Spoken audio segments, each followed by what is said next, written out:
Hi there, this is Tony from pianotone.ca, and this is my review on the Roland FP-10 digital piano. Let's check it out. So this is the entry-level piano in Roland's FP line. So there's the FP-10, the FP-30X, the FP-60X, and the FP-90X. It doesn't have a huge feature set, but when that feature set includes a great quality piano sample and Roland's PHA-4 triple sensor action with escapement and a matte finish on the keys, the FP-10 really does turn out to be an absolutely amazing value, especially for those players whose main focus is a realistic piano action. The PHA-4 action is also in the FP-30X and the FP-60X, which is more than twice the price of the FP-10. I actually owned an FP-30 for about a year, so I'm quite familiar with the sounds and with the PHA-4 action. Okay, so summary on the features. The keys. It's got Roland's PHA-4 action, 88 fully individually weighted graded hammer action keys with escapement, simulated ebony and ivory key tops, and 5 levels of touch sensitivity.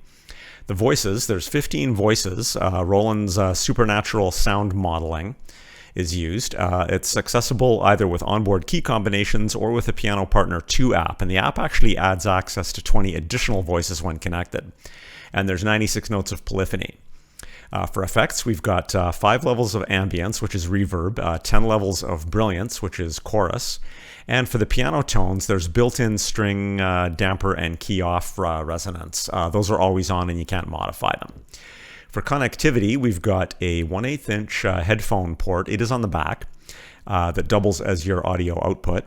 There's a MIDI USB out, and there's also a USB type A port, but that's only for updates, so it's not actually functional in any way for you. There's a generic 1/4 inch sustain pedal input. There is a brick pedal, switch pedal included, so one of these guys. And there is Bluetooth MIDI, but no Bluetooth audio. There's also a metronome, 17 built-in songs you can listen to and play along with. You can transpose and fine-tune the keyboard. You can layer 2 voices. There's a twin mode, so you can separate the left and the right side into the same octave, so if it's a teacher-student kind of a situation. There's half pedaling if you buy Roland's DP-10 foot pedal. And there's a memory backup. It sort of functions as a single registration to load your preferred settings when the piano's turned on. 12 watts of speaker power, so 6 watts per side. And it's compatible with most of the features on the Piano Partner 2 app from Roland. Then that app adds 20 voices. It adds the ability to split voices and to adjust the relative volume of layered voices. Adds the ability to record MIDI. It also adds some teaching functions like some flashcard games, sheet music for built-in songs, that type of thing. Note that the rhythms that are built into the Piano Partner 2 app are not compatible with the FP-10.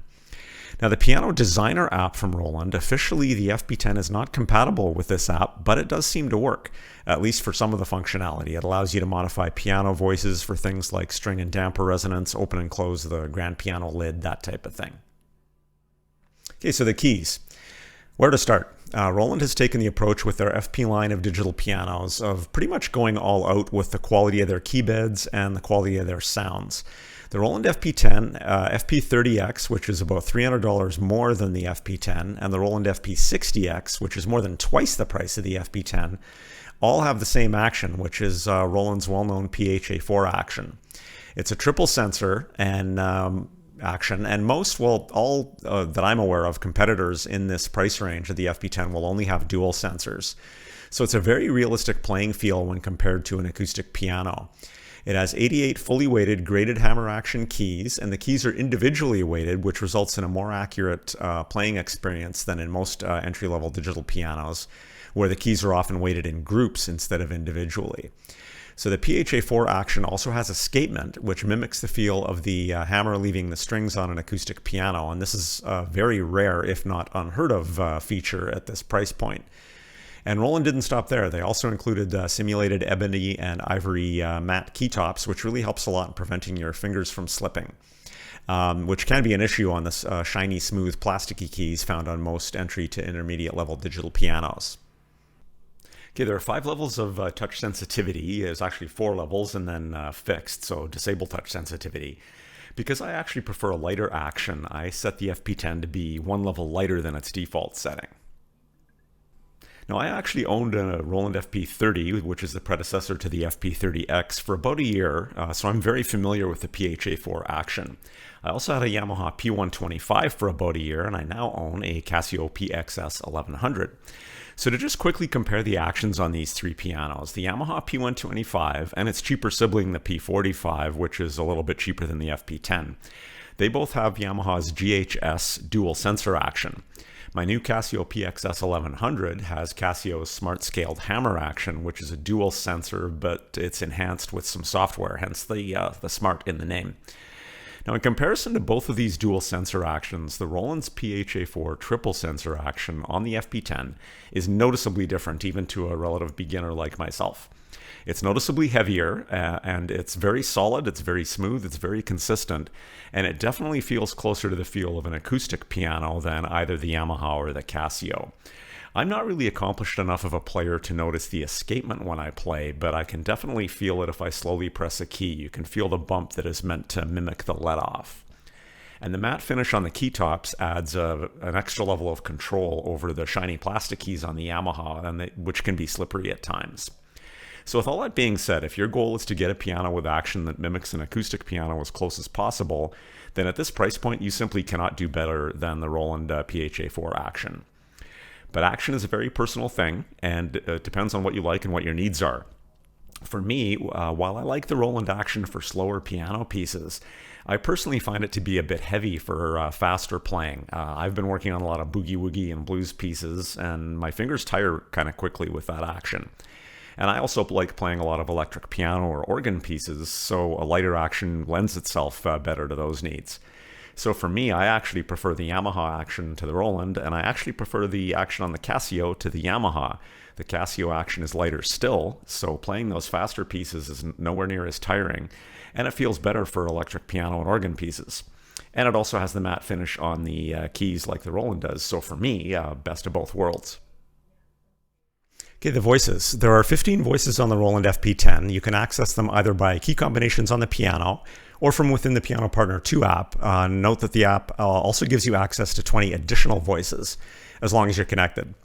One nice touch here that I wish other pianos without menu screens that make you choose voices with key combinations did is just label the keys with all the voices. There are nice little small labels above each key so you don't have to memorize the selections.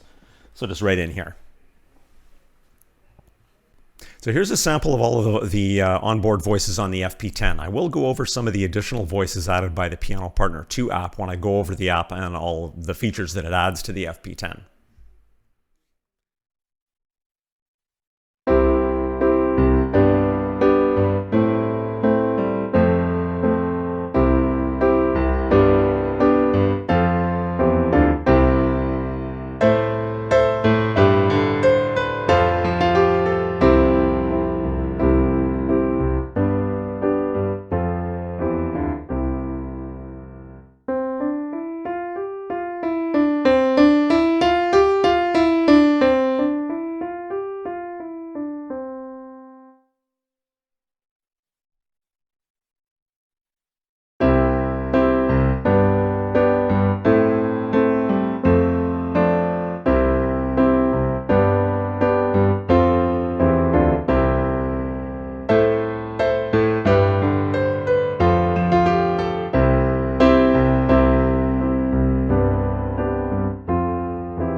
Okay, so the Roland FP-10 and the other pianos in the FP line use Roland's supernatural sound modeling technology for their sounds. Basically, it takes the really good quality piano and sound samples, but then it models them kind of on the fly based on how you're playing, based on your velocity and that type of thing. It might adjust the decay to make it more natural, adjust the attack. I don't claim to be a sound engineer or to begin to understand the workings of this technology. But what I can say definitely is that I find the piano sounds on this instrument to be really impressive. They're very full and natural in comparison to Yamaha's or the Casio's entry-level sounds. Just seems like there's a little bit more going on. There's a little more of granular detail in what the Roland piano sound sounds like based on your velocity of how you're playing.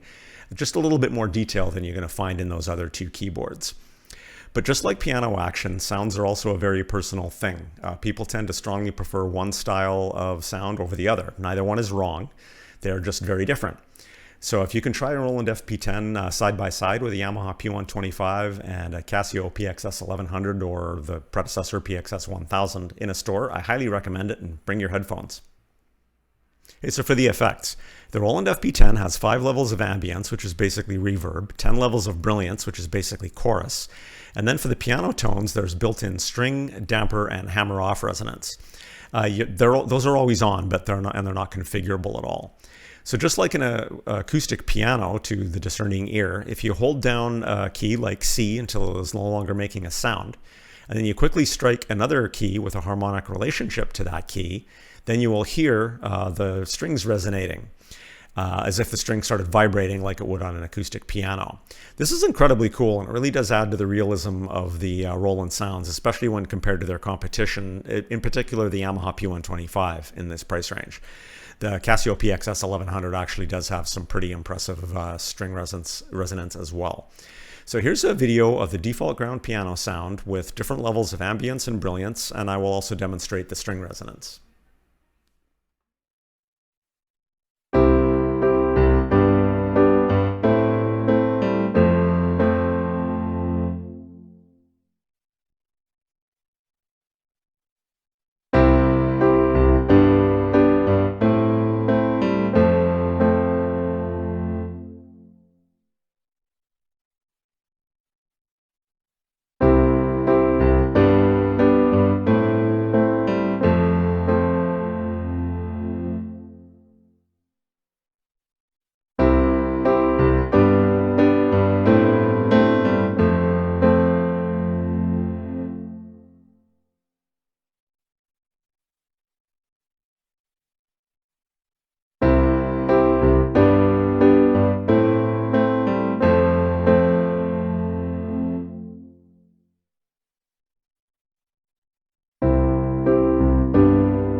Okay, speakers. The Roland FP-10 has two 6-watt speakers, so 12 watts total, which is pretty much average or maybe a little bit less than average for this price range. The speakers are downward facing, so they can sound a fair bit muffled if you just put them on a table. I actually modified this piano stand that I made that's sitting behind me when I owned my FP30 actually, to cut some holes under the speakers, and this did make a big difference. But the speakers are still really only useful for practice in a small room. And to be honest, the piano sounds absolutely amazing in headphones. Now, if you play the Roland FP-10 on a stand where the speakers are exposed, like an X-brace stand, they will sound much better. But physics are physics, 6 watts per side really isn't the greatest. So if you did want to play without headphones, I would highly recommend some external speakers, either some powered studio speakers or a keyboard amp or PA system. Note that there is a setting where you can choose to enable the built-in speakers as well as the external speakers at the same time. By default, the built-in speakers would be disabled when you plug in headphones into the audio out, but you can actually configure it so that you hear both. So here's a quick video demonstrating the speakers as picked up by my new condenser microphone.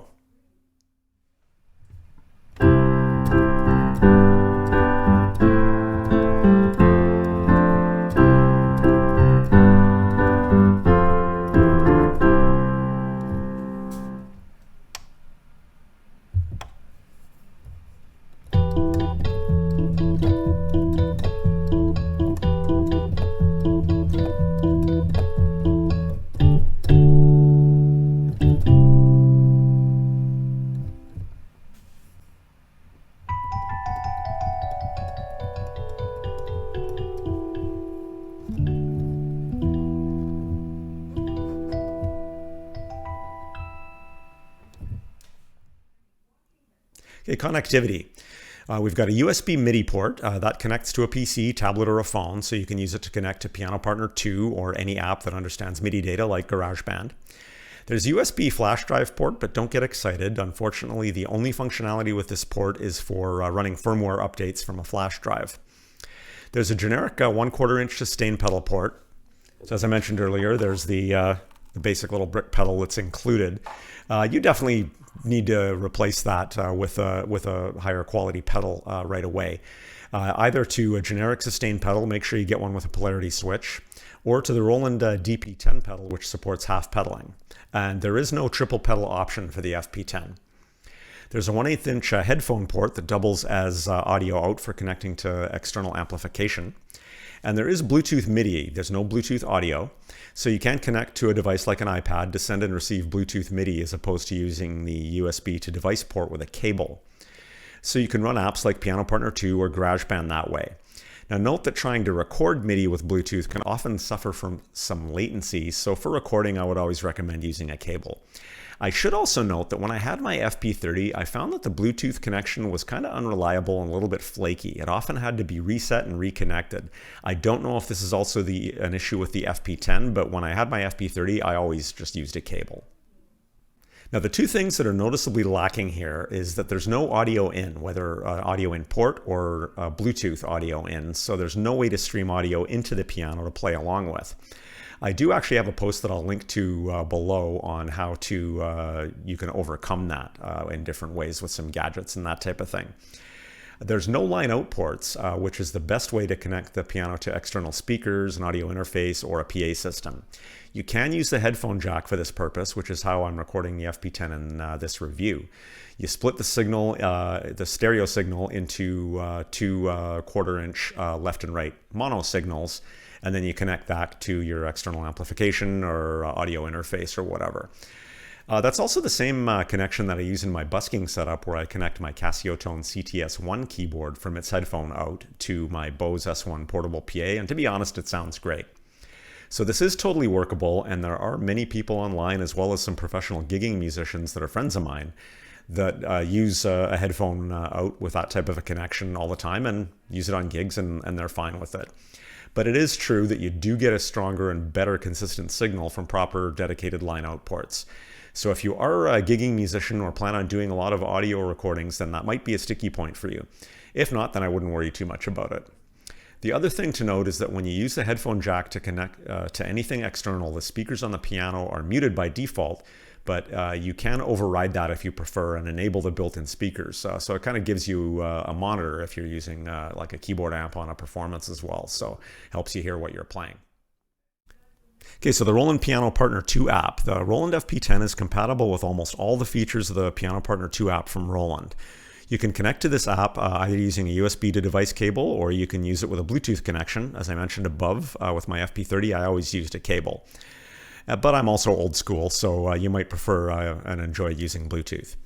Now, when used with the Roland FP-10, Piano Partner 2 is kind of a unique situation, because with pretty much every piano app I've ever used, the app basically gives you a nice graphical interface to help you control settings and voices that are built into your piano more easily. And that's the case here as well, but with the Roland FP-10, the app actually adds some pretty significant functionality that's not possible without having the app connected. And that is, it adds 20 additional voices, it adds ability to split voices, and it also adds the ability to adjust relative volume between layered voices, which is a big feature. It also adds some basic MIDI recording functionality. Now, there's a lot of demos online that show all the functionality with Piano Partner 2. So in the video below, I'm going to go through them all quickly, but I'm going to focus on the features within the remote controller section, since that's what really alters what you can do with the FP-10. One thing that does come to mind for me, though, is that companies will stop supporting apps at the drop of a hat. So while it is super cool that these features can be added to the FP-10 using Piano Partner 2, what happens a few years from now when you upgrade your iPad and find out that the app isn't compatible with the new version of iOS? So just saying. Okay, so the Piano Partner 2 app main screen has links to the songs section. So you can go and play some of the built-in songs.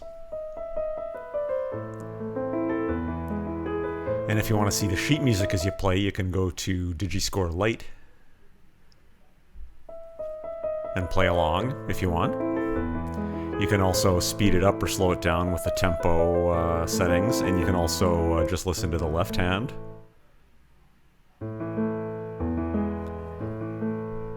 Or just the right hand, etc.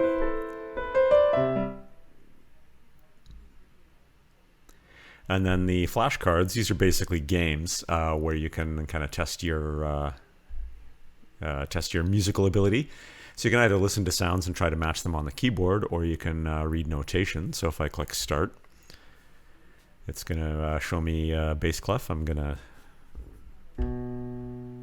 try a higher note.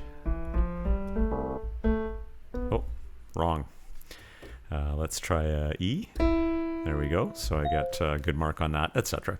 And then you get a score at the end. And then the recorder allows you to record MIDI. So if I hit the record button.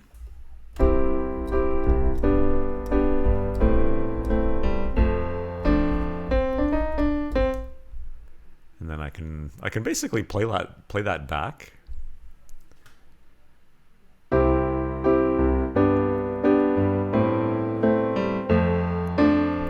That's pretty much all I can do with that. I mean, there isn't an onboard recorder on the FP-10, but that's basically all you can do with it. So not really a huge feature in my opinion, but it is there if you want to use it.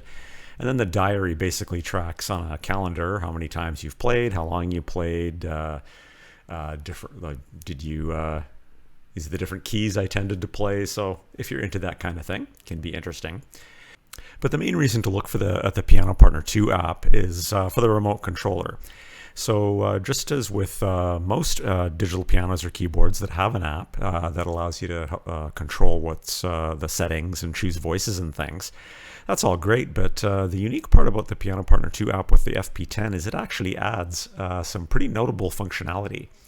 Now, the first big thing that it adds is it adds 20 voices. So instead of the 15 that come on the FP-10, you've actually got another 20. So you've got 35 voices overall. They're actually in categories piano, electric piano, and other.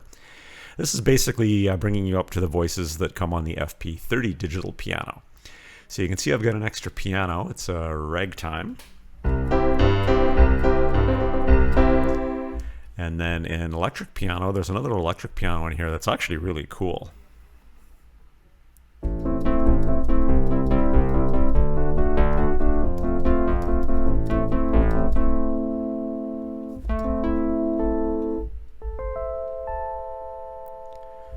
And then we've got a clavichord.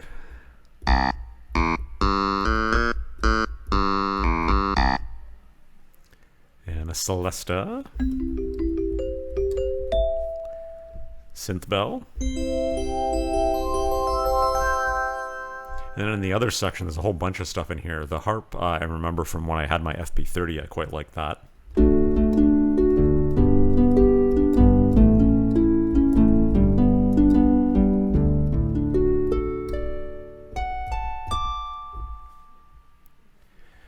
And then there's a jazz organ in here, an extra one that I actually like better than the jazz organ that's built into the FP-10.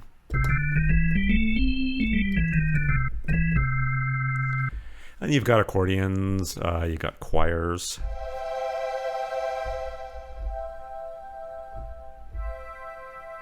And then there's a couple of guitars. There's a nylon and a steel string guitar.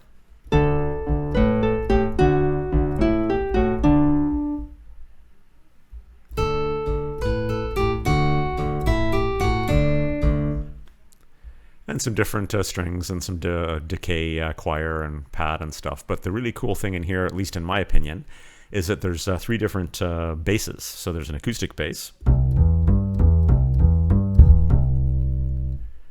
There's a bass and a cymbal. And then there's a fingered bass, so an electric bass. Now that actually brings me to one of the other big features that the Piano Partner 2 app adds to the FP-10's functionality, and that's the ability to split voices. So in the left hand, I can have, I'll use the bass and cymbal, and then on the right hand, I'll have one of the pianos.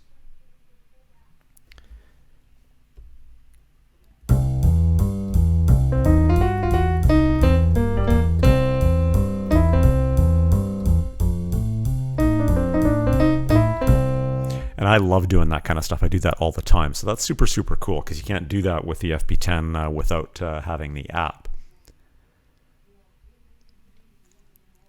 Now, the next big feature that the Piano Partner 2 app adds is the ability to adjust the relative volume of layered voices. So if I go into Dual, now I can layer voices on the FP10, but without the app, I can't adjust the relative volume. So I've got piano as tone 1, and then for tone 2, I've got strings. But those strings are pretty loud, and that's actually something pretty common on a lot of digital pianos. Is the when you layer strings, it can often overpower the piano. So I can actually adjust that balance quite a bit here. So now it's just almost nothing but piano. So now it's a lot more subtle. Or if I wanted to crank the strings, I could also do that. Now the other cool thing you can do in here is you can also octave shift the layered voice up 2 octaves or down 2 octaves. So I'll move it up an octave. Or 2 octaves. I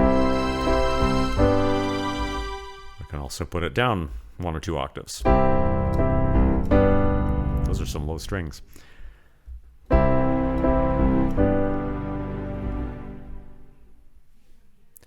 And then, as I said at the start, the other thing that the app does offer you is just the same functionality that you do have built into the FP10, but it's just way easier to be able to select voices using the app, or to go into settings, choose my key touch level. I actually really like the light touch on this keyboard because it's quite a bit heavier than what I'm used to. And you can do tuning, you can transpose, adjust the ambience, brilliance, and volume. Okay, so Roland has another app called Piano Designer. Now, the Roland FP10 is actually not supposed to work with Piano Designer, but it kind of seems like it does. So who knows, they might disable that at some stage. And I'm not going to spend too much time in here, but just if you are interested in this kind of thing, then you could download Piano Designer and connect that up to the FP10 and play around with it. So what it's going to allow you to do, there's return to initial setup, so return to your factory settings for all the pianos that it is supposed to be compatible with, so you're not going to see the FP10 listed in here. But you can go into the design section, and then you can do things like you can edit where the lid position is. So by default, if it sounds like this, I could close the lid, make all those different kinds of adjustments. You can adjust hammer response, you can adjust string resonance. So for example, if I hold down that C chord and then just hit a C note, so you can hear it resonating. I can turn that off if I want to. I'm not sure why I'd want to do that, but you can do that. You can also adjust damper resonance.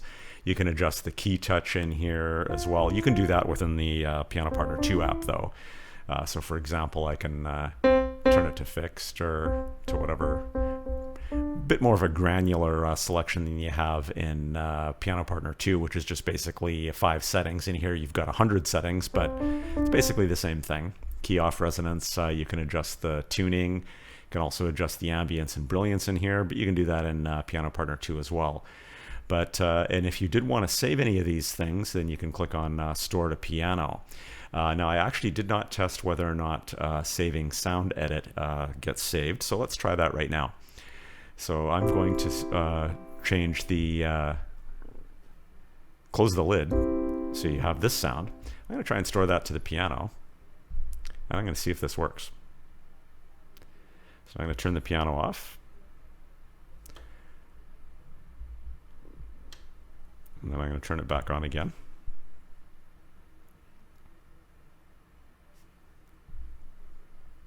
And it looks like it does save that. So looks like you can actually make these saved or these settings with Piano Designer and save them to the FP10. So if you want to adjust your sounds a little bit further, then this is something you could take a look at.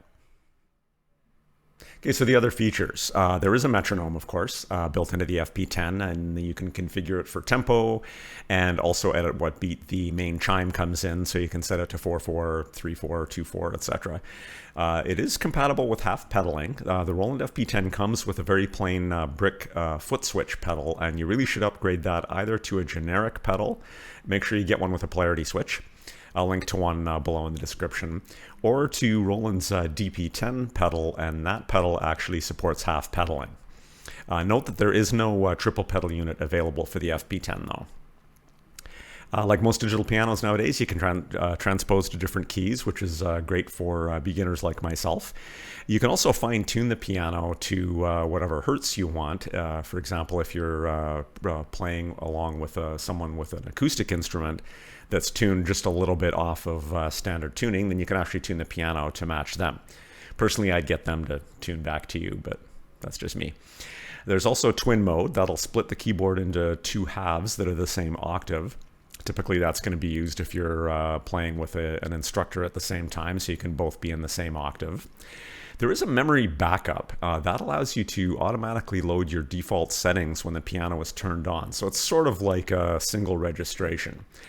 So settings that are included in that are the metronome volume, the ambience, which is the reverb setting, the brilliance, which is chorus, and the key touch. That would actually be a big one if you're doing any key touch setting other than default. And then there's master tuning is also included, and also whether or not the external speakers are always on or not. Okay, so the other choices. The main competition for the Roland FP-10 is going to be the Yamaha P-125 and the Casio PXS 1100, or the prior version, the PXS 1000. So the P-125, that's currently selling for about $700 US, so about $50 to $100 US more than the FP-10. The P-125 is probably the best-selling piano in the world, or if not, it's very close to the best-selling digital piano. It used to be compared more often to the Roland FP-30, but over the last couple of years, while all piano manufacturers have been raising their prices, Roland has kind of raised theirs a little bit more. So all of a sudden now the FP-10 is closer in price to the P-125 than the FP-30X, which suddenly sells for a couple $100 more than the Yamaha. To be honest, the FP-10 and the Yamaha P-125 are both awesome pianos, and either one is a great choice, but which one is right for you depends on your interests and needs. In a general sense, as overall features go, especially when you don't include any of the features that the Piano Partner 2 app adds to the FP-10, the P-125 really wins that battle hands down. It has more voices, twice the polyphony at 192. It's got built-in split voices, onboard MIDI recording, built-in rhythms to practice with, quarter-inch line out ports to connect to external amplification, and it's also got an audio interface built into the USB port, which not only allows you to make audio recordings without an external audio interface, but also functions as a audio in to stream in audio to play along with. So with all of that, why doesn't the P-125 just win this battle hands down? Well, your personal preference of piano sounds may go either way, but most of the reason to lean towards the FP-10 is Roland's PHA-4 triple sensor action with escapement and ivory feel keys. This is the same action Roland has in the FP-60X, which is over twice the price of the P-125, and it actually competes with Yamaha's P-515, which sells for more than double the price of the P-125. That being said, piano key action is a very personal thing, so you have to try these out for yourself to fully decide what you enjoy playing the most. I lack the action on both of these, but I personally prefer a lighter action, so I prefer the Yamaha. But that's just me. If getting the most realistic acoustic piano action possible is super important to you, you're going to prefer the Roland FP-10. And if Bluetooth MIDI is a valuable feature, it's not valuable to me, but if it's valuable to you, then that's something else the FP-10 has that the Yamaha doesn't. And the Piano Partner 2 app does add some of that notably missing features like splitting voices and adjusting relative volume of layered voices. So the Casio PXS 1100 or PXS 1000. The PXS 1100 was introduced in late 2021. It's a slight upgrade from the 1000, and it's the same price as the Roland FP-10. They're both awesome pianos, but they are very different as far as who they're going to appeal to. Now, and I can speak to that from a personal standpoint because after having owned a Roland FP-30 and a Yamaha P-125, what piano did I just buy? A Casio PXS 1100. Now, as with the Yamaha P-125, if you compare the Casio to the FP-10 on features alone, the Casio wins hands down. Features on the Casio include the built-in splitting of voices, a massive effects section, reverb, chorus, surround, brilliance, and many types and levels for modifying sounds. Also includes an acoustic simulator section to modify piano sounds for things like string resonance and damper resonance. It's got 1/4-inch line outputs. It's got Bluetooth audio in to stream audio into the piano to play along with, as well as Bluetooth MIDI. Twice the polyphony at 192, built-in MIDI recording, and it can record audio directly to a flash drive. It also has an available triple pedal unit with half pedaling, and it can run on batteries. So once again, sounds like the Casio completely beats the FP-10, but it once again just comes down to that action. The triple sensor PHA-4 action is much more realistic compared to an acoustic piano than the Casio. I just happen to personally prefer the action on the Casio because I really like lighter actions. But I'm not everyone, so once again, you have to try these actions out in a store for yourself. So what if you really like this PHA-4 action on the FP-10, but you really want to have all of these extra features that I've been talking about on the Yamaha and the Casio? Well, that's when you need to consider the Roland FP-30X and spending $200 or $300 extra US dollars, because the FP-30X has that same action, but it also has a bunch of those missing features. It's got the proper left and right line outputs. Yeah, you can split voices. You can adjust the relative volume of layered voices, and it also has a built-in audio interface. So it's got audio in to play along with, all of those kinds of things. So if you really want that action, but you want the features too, then you're going to have to pay a little bit more and look at the FP-30X. So the verdict on the Roland FP-10. I think the comparisons to the P125 and the PXS 1100 have already answered this, but does this describe you? You want to have the most realistic acoustic piano action possible. You want to mostly play piano sounds, maybe the odd electric piano, but you're going to spend 90% of your time on piano. You don't care or need features like rhythms or splitting voices. You either don't intend to gig with the instrument or to use external amplification, or you're okay with using the headphone port, which many people are, to do that. And you don't need to use a triple pedal unit.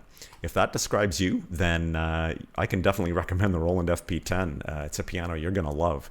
It has an amazing action for a very inexpensive price, and it's got really good quality piano sounds.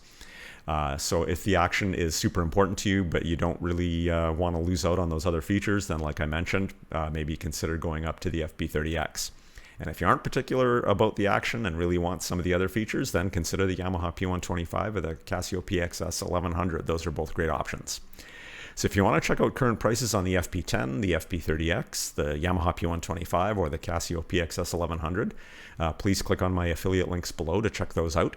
I've also included links for a generic sustain pedal and also for the Roland DP-10 pedal, which supports half pedaling. So thanks so much for checking this video out. Please subscribe to the channel so you don't miss future videos, and please smash that like button. It really helps me out. Happy piano playing and happy piano shopping.